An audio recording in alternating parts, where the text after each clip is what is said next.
فاصطدم به فكان السقوط يعني مفاجئ لمن في الملعب، لكن لم يكن مفاجئ لحكم اللقاء خالد الدوري. سالم خميس الى فيصل خليل، محمد ربيع وفيصل خليل وفرصه كبيره. الهدف الثاني اهلاوي، عملوها خلصوها وفي المرمى سجلوها والثلاث نقاط كسبوها. لا تراجع ولا استسلام.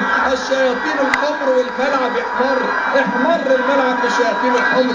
فيصل خليل يرفع رصيده ل 11 هدف ويتساوى مع الطراد الاماراتي نجم الشباب سالم سعد برصيد 11 هدف كهداف اول للمواطنين. واعتقد الاغلى والاهم هو انه هدف في الوقت القاتل، في الوقت بدل الضائع، يحرز فيصل خليل الهدف الثاني ليضمن حصد 3 نقاط اذا انتهت المباراه بهذه النتيجه، ليضمن التواجد على قمه الدوري الاماراتي ب 34 نقطه متساويا مع نادي الوحده. ضربه راس من ربيع راحت لفيصل خليل، اصطدمت بمحمد خميس، حاول معاها تاني فيصل خليل، تراجع ولا استسلام. يا جماله يا جماله، على شماله فيصل خليل حطها له بالاصرار والعزيمه. نجح لعيبه النادي الاهلي في العوده للانتصار من جديد. تقدم الاهلي بالهدف في الشوط الاول لنجم فراد مجيدي، ثم تعادل النصر بهدف لنجم محمد خميس، ثم تقدم الهدف بالهدف الثاني للنادي الاهلي بهدف لنجمه الكبير فيصل خليل ليحرز واحد من اغلى واهم اهدافه،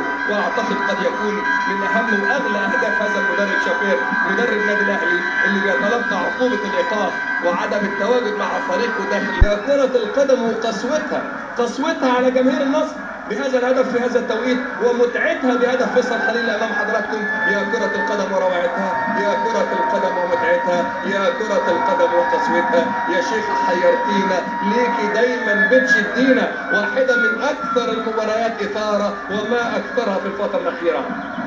اهداف اللحظات الاخيرة ولحظات اللا تعويض. وهدف علي سمراء النجم الايراني الكبير احد اجمل اهداف الموسم، كان هدف حسب درب الشارقه الكبير بين الشعب والشارقه، وانذار لبدر ياقوت في الوقت بدل الضايع.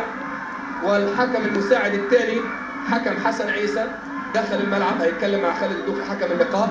المعروف ان الحكم هو اللي بيطلع للحكم المساعد، لكن هنا الحكم المساعد هو اللي داخل الملعب وبيقول ان في جماهير النادي الاهلي بترمي بعض يعني الزجاجات الفارغه